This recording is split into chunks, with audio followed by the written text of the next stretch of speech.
योगी राम सूरत कुमार, योगी राम सूरत कुमार, योगी राम सूरत कुमार जय गुरुराय. இன்றைக்கு பகவானை பற்றிய 2 காட்சிகளை காண்போம். நம்மால் இதிலிருந்து என்ன புரிந்து கொள்ள முடிகிறது என்பதையும் பார்ப்போம்.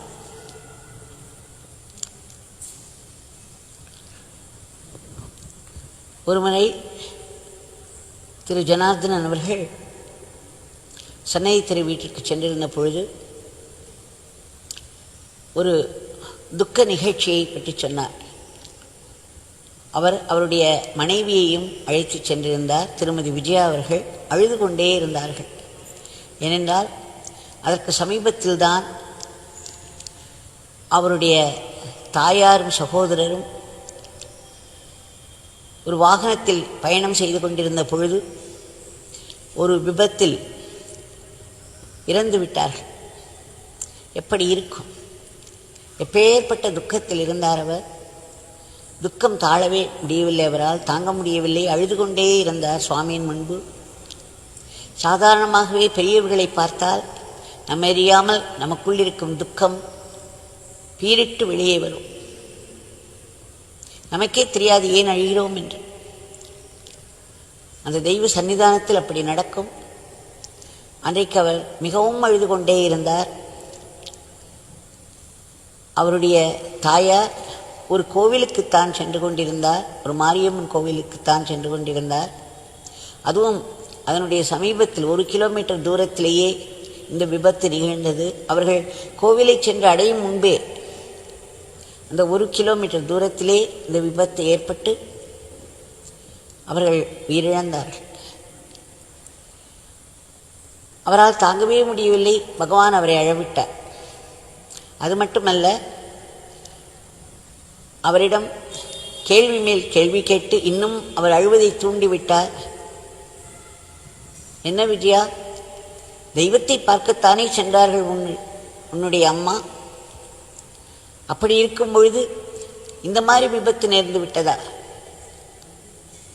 என்றெல்லாம் திரும்ப திரும்ப அதை கிளறிவிட்டு, நாம் நினைக்கிறோம் அல்லவா, ஒரு தெய்வத்தை பார்க்கும்போது பார்ப்பதற்காக செல்கிறோம், அதுவே ஒரு பெரிய தபஸ். அந்த தெய்வம் நம்மை காப்பாற்ற வேண்டும். அந்த நேரத்தில் இப்படி ஏன் நமக்கு நிகழ்ந்தது, ஏன் தெய்வம் நம்மை கைவிட்டது என்றெல்லாம் பல கேள்விகள் வரும் அல்லவா. அந்த கேள்விகளெல்லாம் பகவானை கேட்டு கேட்டு அவரை மேலும் அழுவிட்டு கொண்டே இருந்தார். அவர் தொடர்ந்து அழுது கொண்டே இருந்தார். அதன் பிறகு பகவான் சட்டென்று மறுபடியும் ஒரு கேள்வி கேட்டார். விஜயா, அந்த கோவிலுக்கு போவதற்கு முன்பு எத்தனை தூரத்தில் இந்த விபத்து நடந்தது? 1 கிலோமீட்டர் தான் இருக்கும் சுவாமி. அப்படி ஆகிவிட்டதா? ஆமாம் சுவாமியே, என்னுடைய அம்மாவிற்கு மாரியம்மன் மேல் அத்தனை பக்தி உண்டு. அவருடைய நாமத்தையும் சொல்லிக்கொண்டேதான் சென்றார். அத்தனை பக்தியோடு அவரை காண வேண்டும் என்ற ஆர்வத்தோடு அவருடைய நாமத்தை சொல்லியபடியே சென்றார். ஆயினும் இந்த விபத்து நேர்பட்டு அவர் இப்படி உயிரிழந்து விட்டாரே என்று அவர் மறுபடியும் அழ ஆரம்பித்தார். அழுது கொண்டே இருந்தார். இன்னும் மேலும் மேலும் துக்கம்.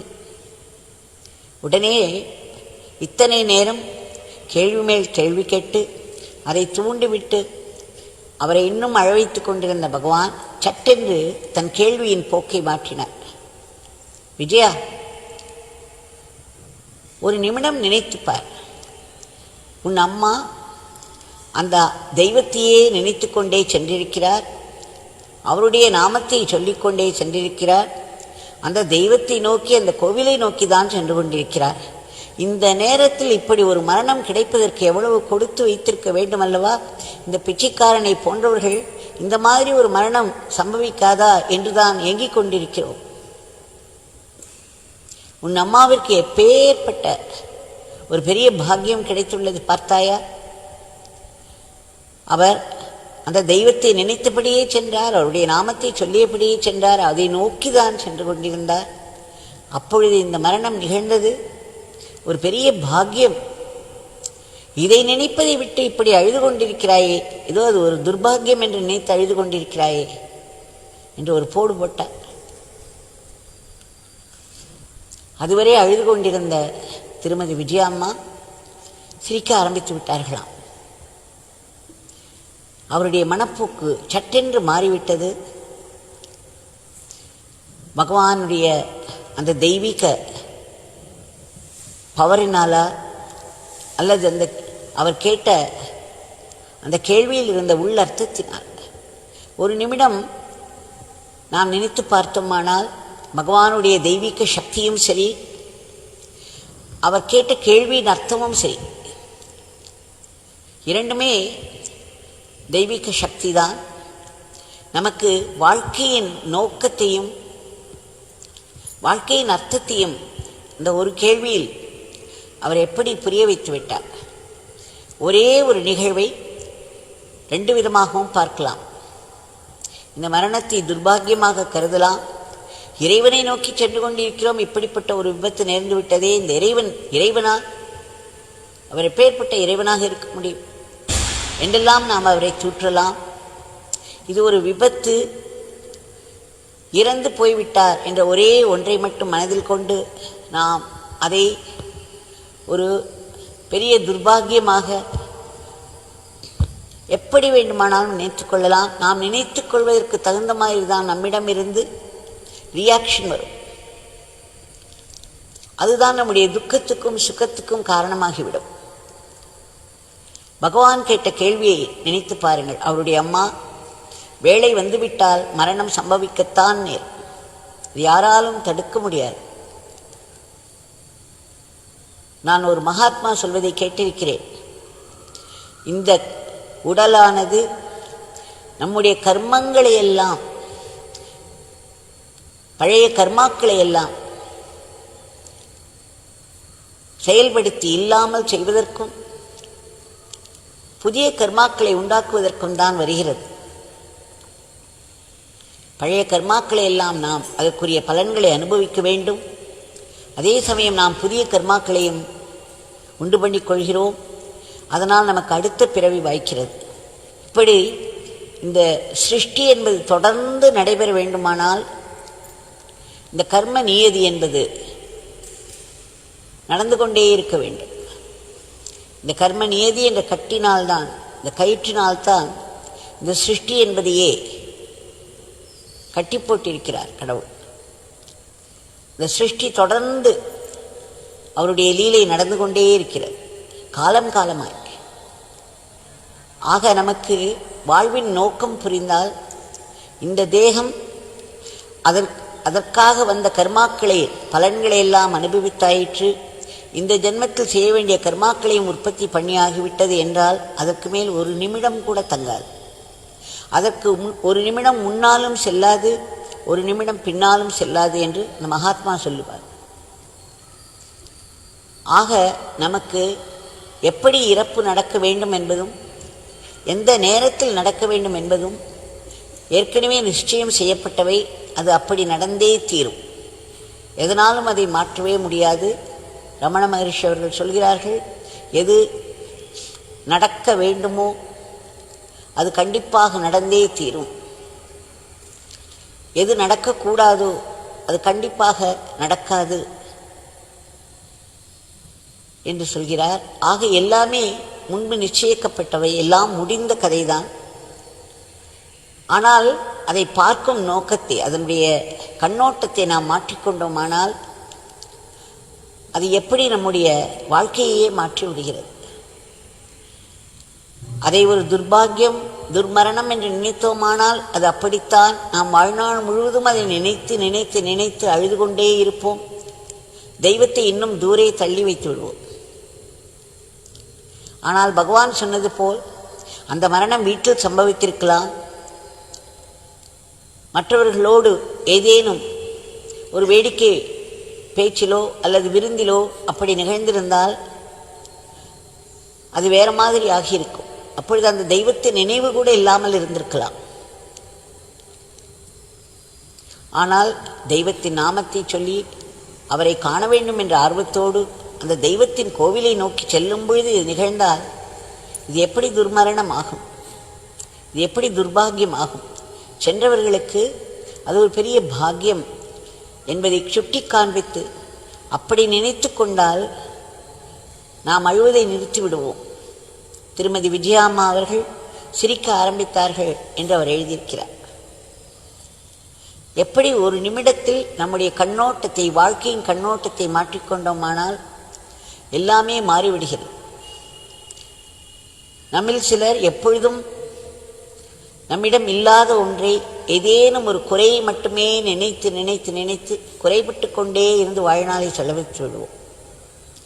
நமக்கு ஏற்கனவே கிடைத்திருக்கிற ஆசீர்வாதங்களை எண்ணி பார்க்கவே மாட்டோம். நமக்கு கிடைக்காத ஒன்றையே திரும்ப திரும்ப சொல்லி அது கிடைக்கவில்லை கிடைக்கவில்லை என்றே வாழ்க்கை கழிந்துவிடும். அது கிடைப்பதற்காக இன்னொரு பிறவை எடுக்க வேண்டியிருக்கும். ஆனால் பகவான் இந்த இடத்தில் பளிச்சென்று வாழ்க்கையின் நோக்கத்தை சுட்டி காட்டுகிறார். இறைவனை நினைப்பதற்காகத்தான் இந்த தேகம், இறைவனை நோக்கி செல்வதற்காகத்தான் இந்த தேகம். அதில் நடுவே என்ன நடந்தாலும் அது பெரிய பாக்கியமே. ஏனென்றால் வாழ்க்கையின் பயன் என்ன? இறைவனை நினைப்பதற்காகத்தானே. இறைவன்தான் வாழ்க்கையின் லட்சியம். அவரை நினைக்கும் பொழுதெல்லாம் மட்டுமே நாம் உயிர் வாழ்கிறோம். அவரை நினைக்காத நேரங்களில் தான் நாம் இறந்தவர்களாகிறோம். இதை திரும்ப திரும்ப பகவான் சொல்லிக்கொண்டே இருப்பார். இதைத்தான் இந்த ஒரு நிமிடத்தில் அவர் அந்த கண்ணோட்டத்தையே மாற்றி அழுது கொண்டிருந்தவரை சிரிக்க வைத்து விட்டார். இதை நாம் எப்பொழுதும் மனதில் கொள்ள வேண்டும். இறைவனை நினைக்கும் பொழுது மட்டுமே நாம் உண்மையில் உயிர் வாழ்கிறோம். மற்ற நேரங்களில் நாம் இறந்தவர்களுக்கு சமானமாகிறோம். அப்பொழுதுதான் நமக்கு அது துர்பாகியம். அப்பொழுதுதான் நமக்கு நம்முடைய கெட்ட கர்மாக்களுடைய பலன்கள் தீவிரமாக செயல்பட ஆரம்பிக்கும். இறைவனை நினைக்கும் வரையிலும் அதன் வேகம் தணிந்து இருக்கும். அதே போல் இன்னொரு காட்சியையும் காண்பிக்கிறார் திரு ஜனார்தனன் அவர்கள். அவருடைய உண்மையுடன் ஒரு வாழ்வு என்ற புத்தகத்தில் திரு ராஜதுரை நாடார் அவர்களுடைய சிலையை பகவான் ஒரு சிற்பியை வைத்து செய்ய வைத்து அதை அவருடைய ராம்ஜி மேட்ச் ஃபேக்டரி ஸ்ரீ சந்திரபிரகாஷ் அவர்கள் நடத்தும் அந்த ஃபேக்டரியுடைய வளாகத்திலேயே அவருக்கு ஒரு நினைவு சின்னம் ஏற்படுத்தி ஒரு கோவில் மாதிரி கட்டி அந்த இடத்தில் யார் சென்று பிரார்த்தனை செய்தாலும் அது பலிக்கும். அதாவது தன்னுடைய அத்தியந்த பக்தர் அவர்களுக்கு ஒரு பெரிய கௌரவத்தை பகவான் கொடுத்தார். அவரை ஒரு இறைநிலைக்கு செல்ல வைத்து அந்த இடத்தில் அவருக்கு ஒரு நினைவு சின்னம் எழுப்பி இங்கு வந்து பிரார்த்தனை செய்தால் உங்கள் பிரார்த்தனைகள் நிறைவேறும் என்று வாக்கும் கொடுத்திருக்கிறார். இந்த ராஜதுரை நாடார் அவர்களுடைய சிற்பமானது உருவாவதற்கு முன்பு அந்த சிற்பியானவர் அதை பல முறை செய்து பார்ப்பாராம். ஒரு முறையும் அது சரியாகவே வரவில்லையா. எப்படி செய்தாலும் அதில் ஒரு குறை இருந்து கொண்டே இருந்தது. சரியாகவே வரவில்லை, முகம் சரியாக வரவில்லை, ஏதோ ஒன்று ஒரு பங்கம் ஏற்பட்டு கொண்டே இருந்தது. அதனால் இந்த சிற்பியை அவர்கள் எல்லோரும் பகவானிடம் அழைத்து வந்தார்கள். பகவான் எப்படி நம்மிடம் உள்ள குறையை வெளிப்படுத்துகிறார், பிறகு நாம் என்ன செய்ய வேண்டும் என்பதை உணர்த்துகிறார் என்பதை பாருங்கள். அவர் அந்த சிற்பியை நோக்கி கேட்டாராம், நீங்கள் செய்யவிருக்கும் இந்த சிற்பத்தில் இந்த மனிதருடைய பெயர் உங்களுக்கு தெரியுமா என்று. அவருக்கு அது கூட தெரியவில்லை. பிறகு பகவான் அதை சொல்லி நீங்கள் இதில் அவருடைய பெயரை எழுதுங்கள் என்று அவருடைய பெயரை எழுத வைத்தார். அவர் திரு ராஜதுரை நாடார் என்று எழுதும் பொழுது பகவான் அவரை ஆசீர்வதித்தார். பிறகு சொன்னார், இவருடைய பெயரை நீங்கள் எழுதிவிட்டீர்கள், இனி போய் நீங்கள் அந்த சிற்பத்தை செய்யுங்கள், எந்த ஒரு குறையும் வராது என்று அருளினாராம். இதையும் ஒரு நிமிடம் நினைத்து பாருங்கள். சிற்பியானவர் செல்கிறார், எத்தனையோ முறை செய்து பார்த்துவிட்டு ஒரு முறையும் அது சரியாக வராமல் ஏதோ ஒரு குறைபாடோடு வந்து கொண்டே இருந்தது. அதனால் எல்லோரும் அவரை பகவானிடம் அழைத்து சென்றார்கள். பகவான் கேட்கிறார், உங்களுக்கு அவருடைய பெயர் தெரியுமா? ஒரு சிற்பிக்கு தான் செய்ய வேண்டிய சிற்பத்தினை பற்றிய அத்தனை அறிவும் இருக்க வேண்டும். அவர் எப்பேற்பட்டவர், எப்பேற்பட்ட வாழ்க்கையை வாழ்ந்தார், அவருடைய மனநிலை என்னவாக இருந்தது, அவருடைய வாழ்க்கை முறை எப்படி இருந்தது, இப்படிப்பட்ட ஒரு பெரிய கௌரவத்தை அவருக்கு ஒரு மகாத்மா கொடுக்க வேண்டும் என்றால் அவர் எப்படிப்பட்டவராக வாழ்ந்திருக்க வேண்டும், எப்படிப்பட்ட ஒரு பக்தி அவரிடம் இருந்திருக்க வேண்டும். பகவானுடைய ஆழ் மனத்தை அவர் தொட்டியிருக்கிறார். பகவான் தனக்கு சமமான ஒரு அருளை அவருக்கு கொடுத்திருக்கிறார். இதையெல்லாம் இந்த சிற்பியானவர் மனதிற்கு கொண்டு வந்து அந்த பாவத்தில் முழுதும் ஈடுபட்டால்தான் அந்த சிற்பமானது உயிரோடு இருக்கும், சரியாக வரும், அது உயிர் பெற்று இருக்கும். ஒரு சிற்பிக்கு அவர் செய்ய வேண்டிய சிற்பத்தினுடைய அந்த முழுமையான அறிவு அவரிடம் இருக்க வேண்டும், அந்த பாவம் இருக்க வேண்டும். நம்முடைய பகவானுடைய சிலையை, இந்த மெழுகு சிலை இங்கே நம்முடைய பகவானுடைய மூர்த்திக்கு அருகிலே அந்த குடிசையில் வைத்திருக்கிறார்கள். அதை புரூலியா என்ற மேற்கு வங்காளத்தில் ஒரு இடத்தில் இருக்கும் ஒரு ஸ்டூடியோவில் இருந்த துருபாதாஸ் என்பவர் அதை செய்தார். அவர்தான் பரமாச்சாரியார் அவர்களுடைய மெழுகு சிலையையும் காஞ்சிபுரத்தில் செய்து வைத்திருக்கிறார்கள். அப்படியே தத்ரூபமாக இருக்கும். பரமாச்சாரியாருடைய கையில் இருக்கும் நரம்புகள் முதற்கொண்டு அங்கே தெரியும். அவருடைய முகத்தில் இருக்கக்கூடிய அந்த உணர்வு, அந்த தெய்வீக உணர்வு, அந்த கண்கள் எல்லாம் அப்படியே வடித்து வைத்திருப்பார். அதை பார்த்த பிறகுதான் ஜஸ்டிஸ் அவர்கள் இந்த அவரை விட்டே நம்முடைய பகவானுடைய மெழுகு சிலையும் செய்ய வேண்டும் என்று அதற்காக அங்கே சென்று அவரை கண்டுபிடித்து இதை செய்ய வைத்தார். அந்த சிலையை பார்த்தீர்களானால் தெரியும், நம்முடைய பகவானுடைய சிரிப்பை அத்தனை அழகாக கொண்டு வந்திருப்பார் முகத்தில்.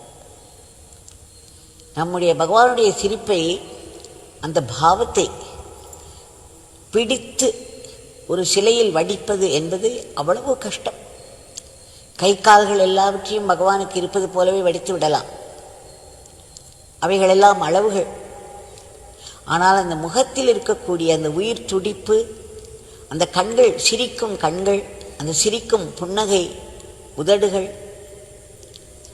அந்த பாவத்தை கொண்டு வருவது என்பது அந்த பாவத்தில் மூழ்கினால் மட்டுமே தெரியும். ஒரு சிற்பிக்கு அந்த ஆற்றல் உண்டு, ஆனால் அவர் அந்த அறிவை பெற்று அதில் அவர் மூழ்கி எழ வேண்டும்.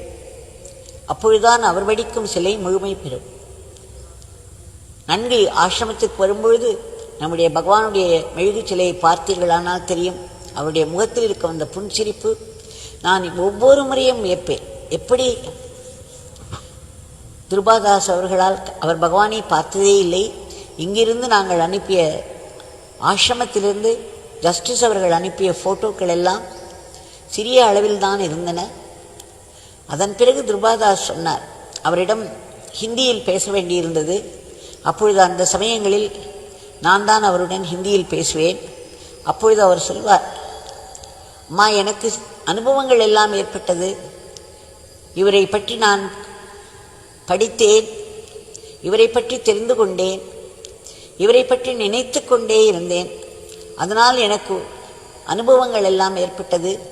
அதில் ஒரு அனுபவத்தில் பகவானே வந்து சொன்னார், ஒரு கையில்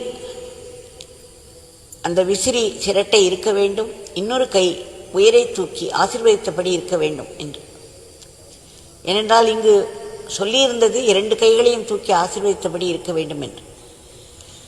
ஆனால் துருபாதாஸ்ஜி சொன்னார் என்னிடம், எனக்கு பகவானை பற்றி நினைத்து நினைத்து அவருடைய பாவம் எனக்கு வரும் பொழுது எனக்கு இந்த உத்தரவு தான் கிடைத்தது.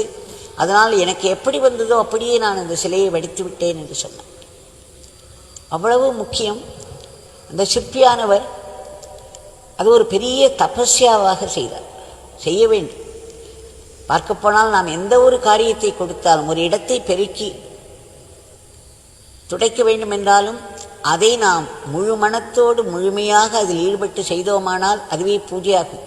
அதை நான் பகவானுக்காக செய்கிறேன், பகவானுக்காக இந்த இடத்தை சுத்தம் செய்கிறேன் என்று நினைத்து செய்துவிட்டோமானால் அது பூஜையாக மாறிவிடுகிறது, தபஸாக மாறிவிடும்.